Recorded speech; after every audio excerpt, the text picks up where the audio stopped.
내가 이제 블록체인을 처음 시작하고 접하면서 비트코인식의 블록체인에 이런저런 문제가 있다는 걸 이제 인식하기 시작한 거예요. 그래서 이런 코인들의 여러 가지 문제점을 보면서 이런 문제점들을 사람들이 왜 이야기를 하지 않고 오히려 블록체인의 아름다운 부분만을 이야기할까? 여기 비트코인 블록체인은 확실하게 문제가 있는 걸 우리가 알고 있어야 되는데 그런 거에 대한 이야기 없이 오히려 블록체인을 자꾸 아름답게만 이야기하고 미화를 하니까 이렇게 하면 아닌데 하는 생각을 하기 시작한 거예요.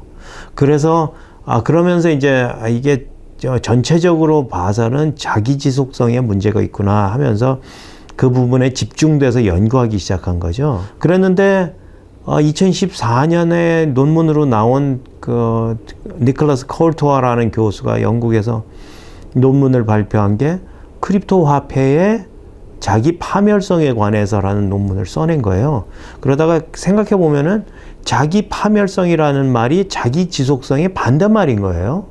그래서 블록체인이 자기 파멸성을 갖는다 하고 논문을 써내신 분이 사실은 나하고 똑같은 되게 재밌는 것 중에 하나는 뉴욕 대학교의 경제학 교수가 계속해서 비트코인이 사기라고 지금 그 비트코인은 제로로 갈 거라고 지속적으로 이제 폄하하고 지속적으로 이 암호화폐는 아무것도 없다고 얘기하면서 이제 그 이 산업 전반에 대해서 이제 도전을 하고 있거든요.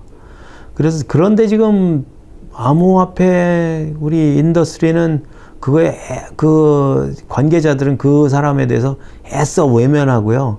뭔가 잘못된 사람이 아닌가 이러고 생각하고 있는 것처럼 보입니다. 그런데 저는 어떻게 생각하냐면요. 사실 이 사람이 말하는 게 일리가 있다. 이런 점에서 먼저 생각을 해봐야 돼요.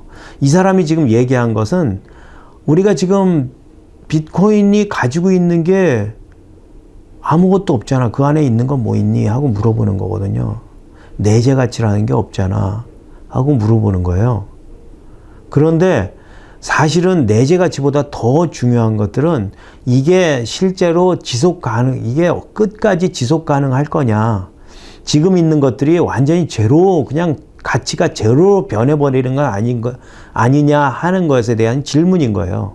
근데 이 사람은 이거 제로 될 거잖아 하고 우리한테 물어보는 거예요. 그럼 우리는 그거에 대해서 좀 깊게 생각을 해보고 대답하는 시작점을 가져야 된다고 생각을 합니다.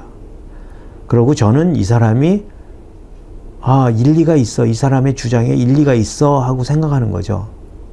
왜냐하면은 제가 말씀드린 것처럼 이 사람이 누리엘 루빈인데요. 누리엘 루비니 교수가 얘기하는 게 사실은 가만히 생각해 보면은 이게 우리가 제로로 될 그 비트코인의 가치가 제로로 될 확률도 우리가 절대로 간과하면 안 된다는 거고, 제로로 변할 거면은 도대체 무엇 때문에 제로로 될 건지에 대한 성찰이 있어야 되는 거예요. 우리가 애써 외면해서 되는 건 아니라는 거죠. 자, 그런 점에서 시작하는 거예요.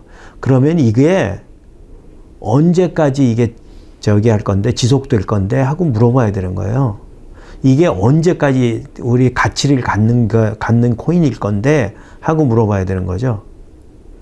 불행하게도 이 질문은 아까 우리가 지금 이제부터 시작해야 될 런던 대학의 콜토아 교수가 얘기했던 것처럼, 니콜라스 콜토아 교수가 얘기했던 것처럼 자기 파멸성을 갖는 코인으로서 비트코인이 사실은 대표적일 거고, 그 같은 맥락에서 만약에 자기 파멸성을 갖는다 그러면 같은 맥락에서 이거 제로 될 거잖아 하는 걸 수긍하기 시작해야 돼요. 그럼 수긍하려고 그러면 우리가 만들어야 나가야 되는 대안은 뭐니? 대안이 없잖아, 대안이.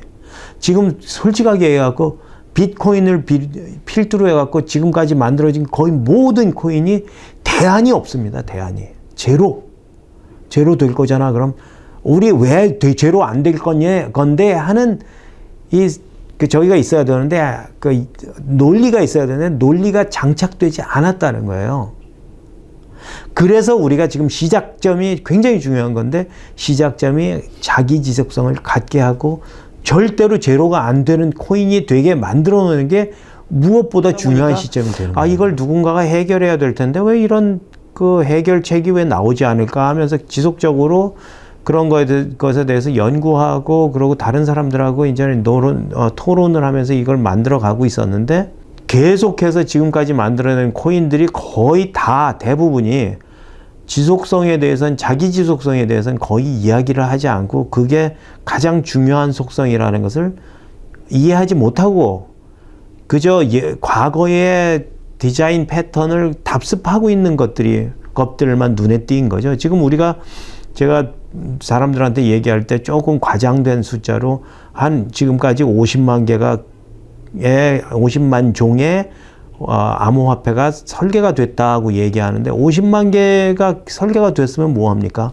늘 과거의 똑같은 패턴을 계속 반복하고 답습하고 새롭게 이게 문제다 하고 문제를 제시하는데 그 가장 중요한 문제는 자기 파멸성을 해결하기 위한 문제 혹은 자기 지속성을 확보하기 위한 문제를 푸는 코인들이 하나도 없는 거예요. 그것 때문에 우리가 프로젝트를 새로 시작을 했죠. 교수님들하고 우리 프로젝트 해가지고 우리 이걸 가지고 코인을 한번 만들어 보십시다 하고 우리 블록체인 연구에서 그런 것들을 이제 해답으로 한번 만들어 봅시다 하고선 시작을 했던 거죠. 차의과학대학 제가 경영대학원 부원장이었는데요.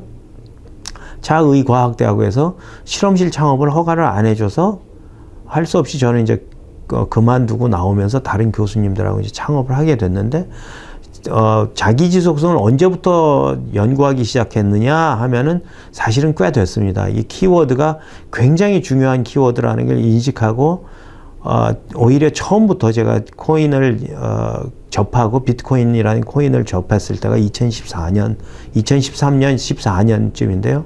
그때부터 지속적으로 이걸 연구해 오면서 드디어 이거를 우리가 이제 코인으로 내놓고 플랫폼으로 내놓기 시작하니까 이제 자기 지속성이라는 걸 화두로 꺼냈는데 마침 또 이제 다른 여러 가지 비트코인이 갖고 있는 비트코인류의 코인들이 이제 문제를 터뜨리면서 이게 오히려 가장 중요한 거라는 걸 사람들이 인지하게 됐죠.